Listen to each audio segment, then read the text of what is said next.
Welcome to Success Factors. I'm your host, Brenda, Siri, and today I'm joined by Mark Goldman, CEO, and Elizabeth Hoover, Vice President of People and Communications of Bravas. Welcome to both of you. Thank you. Thank you, Brenda. Mark, I'm going to start with you because you're probably one of the most interesting people I've ever met. Your career is something that I feel like you could write a book about, right? With an accomplished career as a media and technology entrepreneur executive, you've worked for Rupert Murdoch, you've worked for former Vice President Al Gore and Joel Hyatt. You helped Fox News Corp spearhead the development of the company's first digital TV satellite service, Sky Latin America, who eventually merged with DirecTV Latin America. And your work with Vice President Gore and Joel Hyatt led to the formation of Current TV.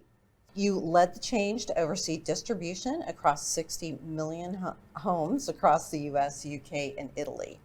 The company was successfully acquired in 2013, and your career in media and technology gives you a different perspective coming into Bravas with your background in media and technology because you're thinking more, I believe, from business principles. So thank you so much for joining us. It's a pleasure. Thanks for having me. Can you start by telling our viewers a little bit about Bravas and how the company is going to transform technology for your customers? Sure. So, Brenda, Bravas has been around for about 5 years, but we recently pioneered a new concept called home experience design. And home experience design is really about the combination of design and technology and creating harmony for humans in their home. And as you said, we're trying to look at the whole process of bringing technology into the home, but doing it in a very comfortable and seamless way that makes people enjoy their living experiences.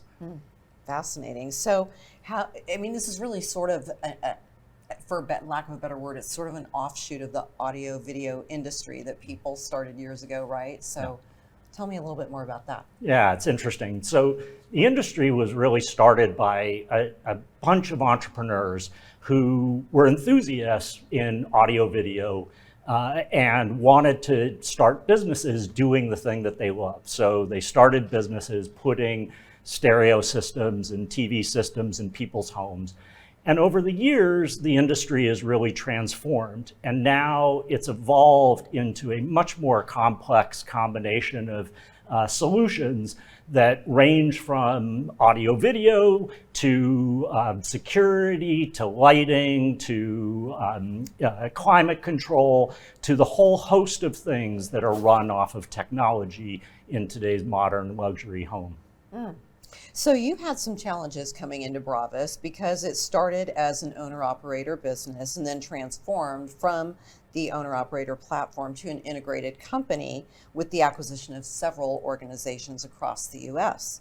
How are you addressing the challenges and what transformations are you making now? Yeah, it's been an interesting adjustment, I have to say, Brenda. You know, this is the first time I've been involved in what is termed a roll-up. Bravas was formed through the combination of 20 of these small operators across the company.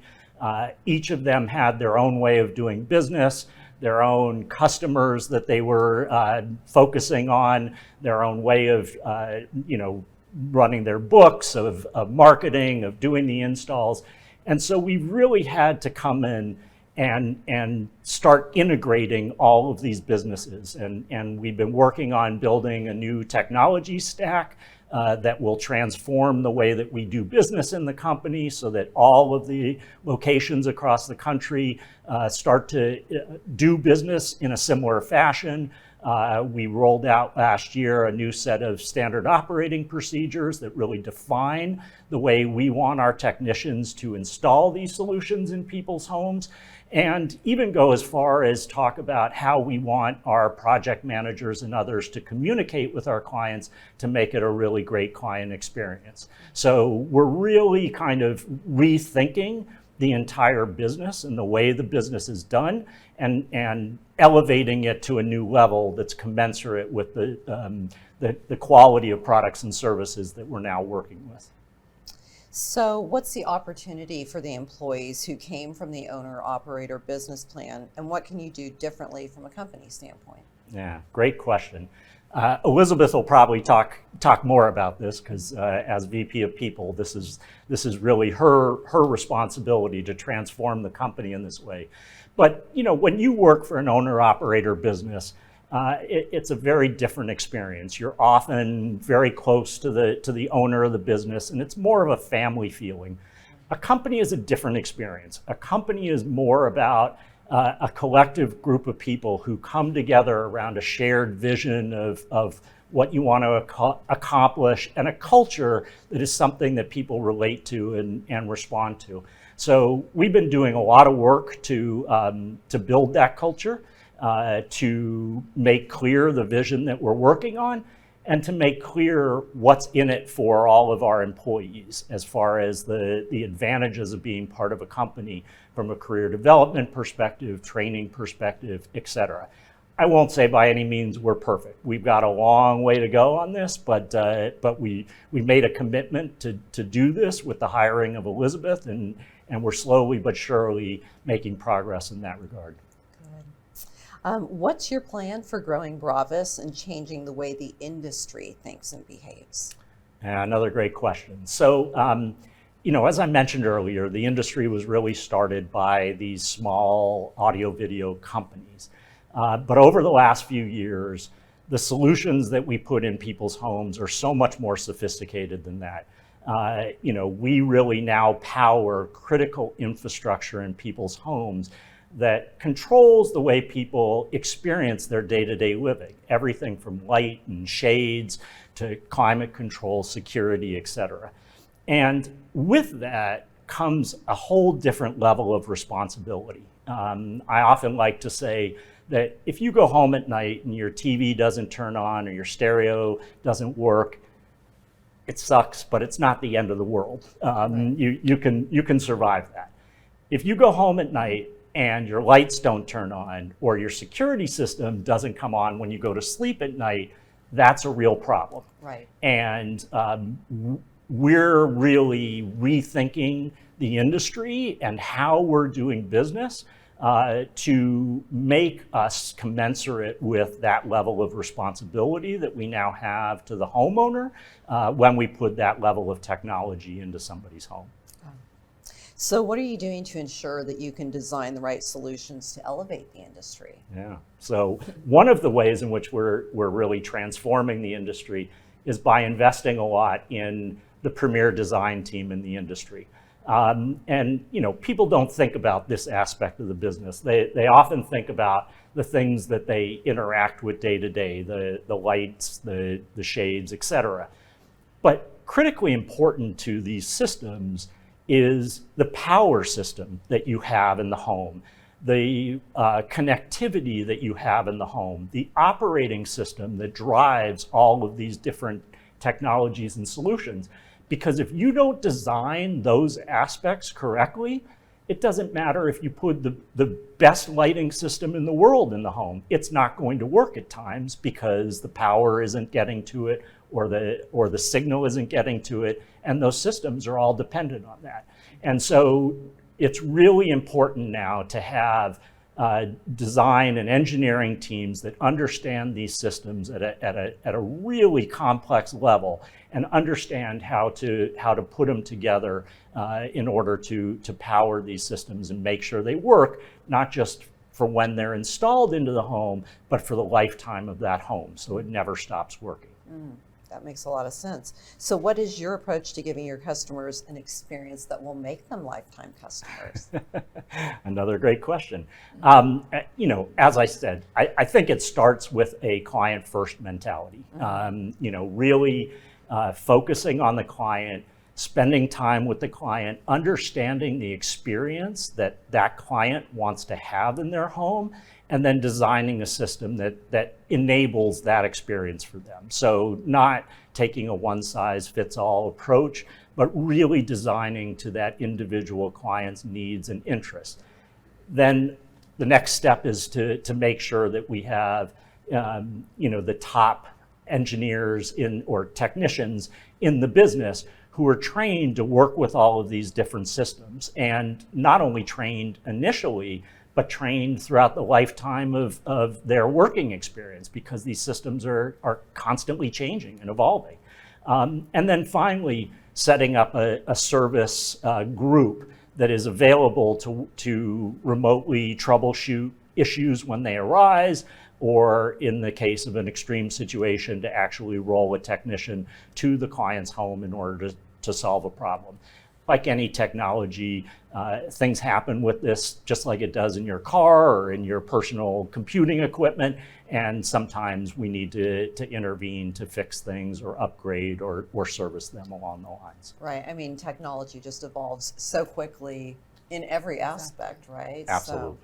Well, Elizabeth, let's talk with you a little bit. Nice to see you. Nice to see you. So, Elizabeth, you are the Vice President of People and Communications for Bravas, and I have worked with you now for a while, and I know you also had a very interesting career working for companies like Walmart and here in Texas, Torchy's Tacos, which is very famous. And last year, Mark told me that he was committed to change the approach to the people of the organization at Bravas and really making them the center of what Bravas does. And that's where you come in, and we're really happy to have you here today. Thank you for being here. Happy to be here as well. So can you tell me what your goals have been since joining the organization and how you are fulfilling Mark's vision for the people of the company? Yeah, so I think day one, we talked about the fact that my goal is to elevate everybody in the organization. No small task by any means, but I think that's where the strategic vision comes in, is like, how do you make every individual matter? How do you build a culture where people want to stay, find opportunity, grow, and know that honestly they can't do better than us, right? That's a high standard to set at. I think we've done it a couple of different ways. I think we do have a long way to go, but I also think what's great about the culture we're building is this level of transparency, and saying like, hey, we're not perfect, we make mistakes, we put things out there, we ask for feedback, we iterate. I think that's a culture people want to be in and stay in. One of the ways we've done that is we actually developed cultural principles, which before the roll-up they didn't have. And with that mom and pop local presence, it was very much every location kind of had its own beliefs, right? And so being able to actually really define what's important to us, that really boosted us in a different way. Sure. Now, when I say that though, there's also this confidence of, okay, people loved that. So then you have to have a consistency to be able to show you can build trust with us. There's more with this organization. Here's what you're going to get in lieu of the small location. You're going to get this with a big company. Those are the things that I definitely feel the pressure on, and I know Mark and I do together, and making sure that people see like we're consistently getting better. One of the ways that we're doing that is through intense training.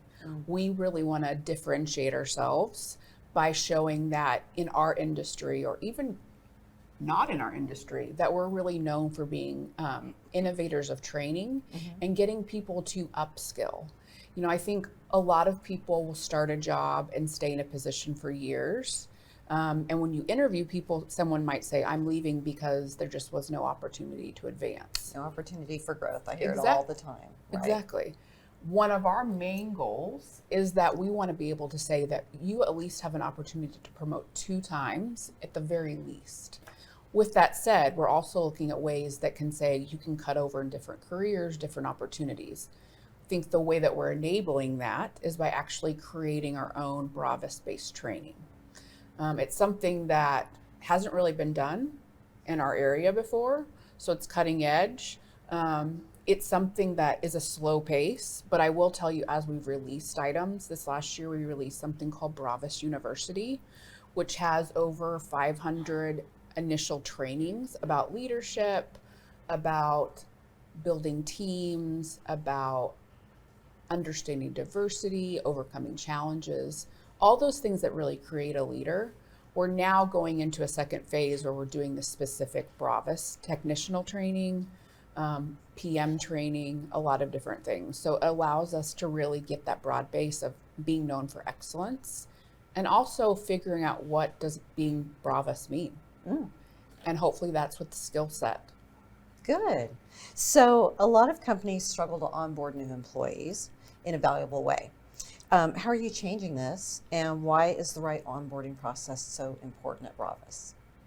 So it's critical. I will tell you, probably the most intense feedback I get constantly is, "Hey, this wasn't a great onboarding experience." I definitely think it's number one in my focus on fixing right now. We actually said at going live with some new onboarding, because what we know is within the first 90 days, team members decide if they want to stay or go someplace, right? And actually within the first 2 weeks, it's those individual conversations, it's the way the training is set up, it's making sure that they feel supported. Those have to really be almost a program that everybody's invested in. And that's what changes onboarding and gets people to say, huh, Bravas made me feel great. Now they've made me feel interested in more with Bravas. Now they're making me feel trained and skilled. And so we're really trying to be intentional about those phases. And so we've got a lot of great things coming up very soon that we're going to be releasing with a secondary piece of onboarding. Nice. So is there a typical time frame with which your onboarding process lasts? So it is role specific. Okay. We do make sure that within that first week, we've set them up to have specific training, specific conversations. They get into Bravas U, so they understand the culture. They also understand their role better. And then after that, where we've done it a little bit differently is we're testing a program where it's actually a live agenda. So I will just tell you, we're onboarding right now an executive I think you're going to talk to a little bit later. And we're doing it differently in that we're not just putting a template out there and saying, okay, here's your 5 weeks of training. We're actually talking daily and adjusting it. And as he gives feedback and says, hey, I needed a little bit more time with this, or I'd like to have a secondary follow-up on this, that we're adjusting and tweaking so that we're hoping at the end of everybody's onboarding, they truly feel like they've gotten what they needed. And that's not something most businesses are doing. You're right. You're right. It's, it's truly showing the investment in the people, what you're doing for them as you onboard them. That's great. So you've talked a couple of times about Bravas University. Tell me what you see is the value in providing that type of training to your employees. So I think it's twofold. I think coming into Bravas, we have all these different brands that we install and we use, right? And there's different levels of development in which we're not utilizing those external trainings. So one, Bravas U allows us to bring those trainings into our system. That's something other companies aren't doing. It's actually something or a principle that I learned from Walmart with like being a good partner and pulling them in. And if you're a great partner, they want you to be trained.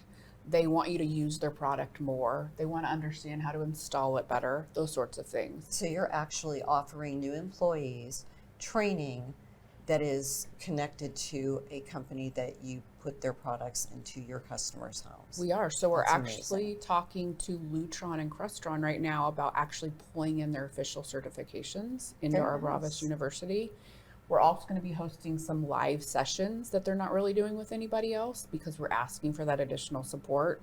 And they also see it as a joint opportunity because if our team is installing them correctly and they know how to sell it correctly, that there's a comfort level, and then that builds the energy to be bigger, better business for everybody. Right. Yeah. That's great. So one thing that I have seen become, quite problematic for companies is promoting people into leadership roles without the right kind of training. You talked earlier about offering some leadership training and opportunities for growth. Can you tell me more about what your plans look like for internal promotions and growth opportunities? Yeah, so right now we're actually strategically looking at career pathing and what does success look like. I think there's a key in saying you should be in this position for this amount of time, which is usually about 2 cycles of business, maybe 2.5. But with that said, having very instructional thought leadership pieces and phases that allows them to build up. So that's something transparently that's a huge ask. We know that we've got a lot of work on it, but we also know that like we can do this and we can show a difference and a path. I think training right now and the investment of skills, specifically leadership, is one of the things that we get the biggest ask on. I'll just tell you again, we're not perfect. And so strategically, I've been thinking about, so we released all these trainings on Bravas University, but are they really being utilized? Are we spotlighting in them in a way that says, hey, we really want everybody to take this class. This is going to be a differentiator for this group. We have some work on that to do that, but I do think that knowing we've got to get there is an amazing go-get. And Mark and I take it very seriously, and I think like we're going to move on and we're going to do better, and we're going to have those strategic plans so people do feel like, man, I got all this leadership training, right? Specifically, even with technician levels, that's an hourly position normally, and companies don't really invest in leadership of those technicians. Right. And so what an amazing story it would be to say you started as a technician level 1 and now you're a regional director over an entire piece of business. Right. Those are the stories that we want to tell, Right. and we only get there by being intentional with these sorts of things. Yeah, I love that. That's great. So as the people leader, how are you keeping up with technology and people so that Bravas can continue to provide the best service to your customers? It's a great question. I think my mindset is we're never done, if that makes sense, because the second we release a training, in a couple of weeks it might be old, right? And so it's just this thought of, are we staying relevant? Are we having the right conversations? And is there always this mindset that we've got to check back? Is it as good as it can be? And then secondarily, creating a culture where people can give feedback and say, hey, you've put this out, but it's not exactly right. And having that level of comfort to say, okay, we're going to do better. We're going to fix it. Or, hey, this shade installation was 90% there, but it's missing these key elements. Well, we're going to go fix it. We're not going to just say we're done with it, right? There's this iteration process that we always need to stay up with. I think not only with technology, but also with people, right? There's always something going on where people want to be heard differently, or there's hot topics, or just that genuine appearance of saying, hey, I didn't do great at this, but we're going to have an open session and talk about it. Those are the things that I try to keep in mind. That's good. And following up with that, communication in an organization is so important, right? I mean, I often talk to people who are looking for another job, and it's, you know, the company they worked for, they kept making changes. They never communicated anything to me. I didn't understand what was happening. So what is the approach that your team takes when it comes to change management and corporate communication? Yeah, so one, I will tell you, in Bravas U, we're one of the only companies that's actually talking about change management. We're doing a big tech stack right now that's going to kind of transform the way we look at reporting and different things like that. But that's about change management too. And on a training standpoint, it's saying, hey, I know that this role might not understand this technology. We've got to train them differently. We've got to think about it. That's that piece of change management where you're in charge of it and you understand this is going to be a problem. So strategically, I'm going to deep dive and figure out how to answer questions I know are going to be asked, right? Right. I think when we shift into that piece of change management for our business, we're going to be way better off. Now, with that said, I think communications is one of our biggest current opportunities. I'm excited to take this new challenge on because it's been recent. Mark and I know that there's a ton of opportunity. And I think right now we're really trying to slow down and get off the wheel and say, okay, what are the things people want to hear about? And then also, what are the things that we either need to ask for feedback on, or we take for granted that we know that the company should know. And so I do think there's a long way for us to go on that. But I will tell you, our communications are getting more consistent. I do think that we're not having the lag we used to. And we're also doing these quarterly town halls. And the culture with us is a little bit different because they actually, in the half hour end of it, can ask anything to any of us. And I've had a couple of people get on those calls and say, I've never seen this done in a business. And I think that piece helps with the communications, is feeling like they could ask Mark or myself or any leader anything. And it really ranges from like, how do I install this, to tell me why you guys did this. And so that's a refreshing take on the communications piece too. That's great. And I think for a lot of companies, it is important to be more proactive than reactive in communicating with your employees, right? For sure. So to both of you, what do you think, Mark, you are the ultimate leader of this company. What do you think has made your leadership style with Elizabeth work so well? Honesty. Yeah. Radical candor and honesty. Yeah. We say it like it is. Yeah. If something's not working, we just get it out on the table. We don't dance around the subject. We talk about it, we problem solve, and we move forward. And I think that's really important in anything. When I first took over as CEO of the business, the week I took over, there was actually a leadership team meeting already planned. And I went into that meeting and said to the team, if we're not willing to have the tough conversations, we're never going to be successful. And I think that's something that we not only are trying to do at the leadership team level, but we're trying to create that open and honest dialogue throughout the entire company, as Elizabeth talked about, to make it feel like a company that is responsive and aware. I just think with today's technology and transformation, people have that expectation where they didn't historically. Right, you're right about that. And culture can be so hard to implement in an organization. How are both of you changing the internal and industry culture at Bravas? I can talk about the industry a little Okay. bit, and I'll let Elizabeth touch on the internal. Look, I think it is the hardest thing to do in business is to change a culture. I actually, when I worked at Universal, I was part of the team that got acquired by a new management team, and I ended up resigning shortly thereafter. And when they brought me in and asked me why I did that, I said, I don't think it's hard to change the culture at the leadership level of the company, but there's 16,000 employees in this company. And getting every single employee to understand a new way of thinking and a new way of doing business is one of the biggest challenges that I think anybody faces in business. And I can only cite a handful of examples of big companies like that have ever been successful changing a culture.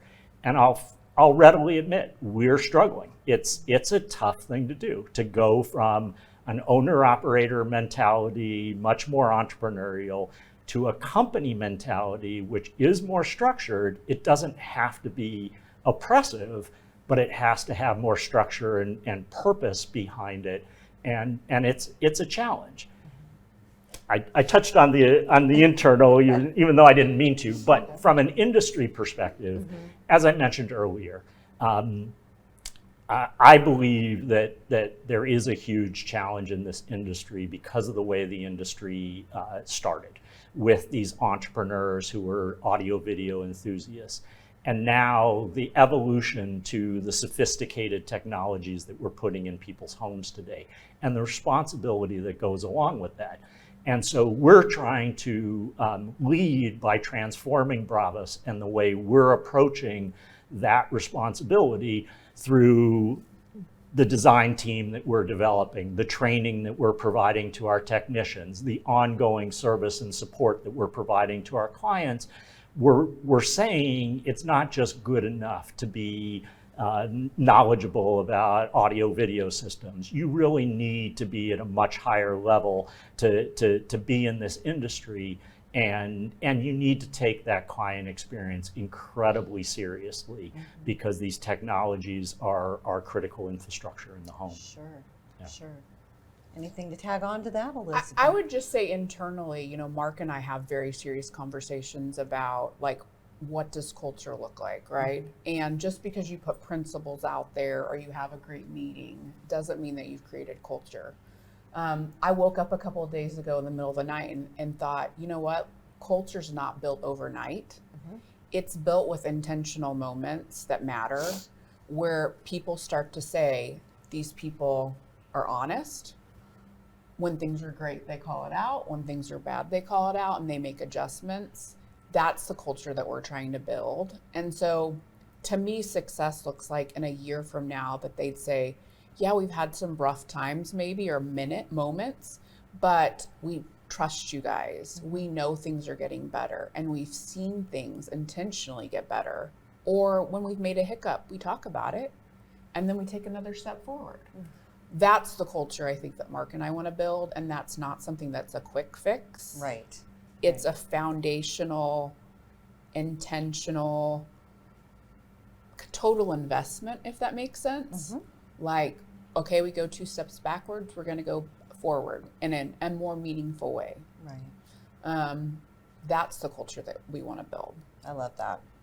And so in working with both of you, one of the things that I've always really been impressed with is that you both take the time to interview every single candidate who comes in for a role and gets to that point where you're close to making an offer. Tell me why that's so important to both of you, that you have that touch point with someone before you say, okay, you're going to be the person we want to join Bravas in this particular role. You know, we started that really because of the desire to change the culture, as we talked about. And if you're trying to change a culture, as Elizabeth said, you need to do it one step at a time. It's not something that you just say and it happens. And so we decided that we needed to meet with every new person who we were bringing into the company, not to talk to them about their skill set. The hiring person in the organization knows better how to evaluate somebody's skill set, but to get to know that person. Who are they as an individual, and would they be a good fit for Bravas and what we're trying to build at Bravas? And I'm also a believer that when you're trying to hire the best, which we are, they also have choices, and they're also evaluating whether they want to join Bravas.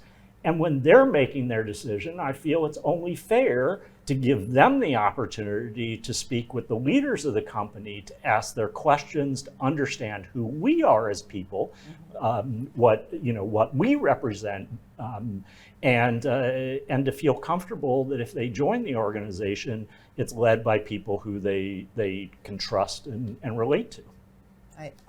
That is such a refreshing way to look at hiring people. And I will tell you both, in my work and in people that I've placed, everyone that has spoken with both of you always comes back and says, I love Mark, I love Elizabeth. So whatever you're doing a great job for sure.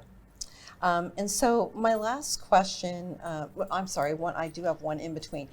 I want to talk about a concept that you've both told me about: working fast and fixing things as you go. Who would like to tell me what they've learned along the way with that concept? So I will just tell you, back in my days at Walmart, that was like this new thought idea, right? And we really transformed the way of things aren't ever going to be perfect. Just like this idea with technology, it's always growing and changing. But there's also a timeliness in which people want to see things. They want to see the movement. And so you have to be okay for things not to be 100%, but to see, hey, we built this for you. We heard, we listened. You don't like it, we want the feedback, right? And we'll fix it. And to me, that's a way of building trust that we've talked about. Well, it's really a concept that came out of the technology world to begin with, and I think we're just applying it to Bravas because at our heart, we are a technology company, and I think it is important to move as fast as the technology we're working with moves, and to make mistakes, but fix them, and be okay with that. Yeah, absolutely. So, Mark, my final question is for you. What do you see as the most important factors in growing the company in the next few years? Yeah, it's a great question. I see an absolutely enormous opportunity for this company and for this industry. I mean, technology is changing every aspect of our lives, and there's no reason to believe it's not going to change the way we live in our homes. So I think there's endless opportunity from that perspective. I think the only thing standing in our way is the client experience. because historically, this industry has not paid enough attention to the client experience. We've gone in, we've installed systems, and we've left, and technology changes. Technology evolves, and often those systems either need to be upgraded or stop working, and then the client is left with something in their home, and that's not a great experience. And so the biggest thing for me is to create a culture of client experience and thinking about that every aspect of what the client experiences when they work with Bravas, from the technology to the people and how they interact with them, to the way we maintain and continue that relationship for the lifetime of that home and working with that homeowner. I think that's going to be key to us really evolving from the company that we are today into the much bigger company that we're planning and we envision. That's wonderful. It's funny, I just thought of this as you were talking. Tell me, if I were to have Bravas come in and automate several things in my home, and then I want to sell my home in 2 or 3 years, does that transfer then to the new owners? Do you then develop a relationship with the new owners of the home? Yes, correct. I mean, you know, we talk about it as building a lifetime relationship with the home.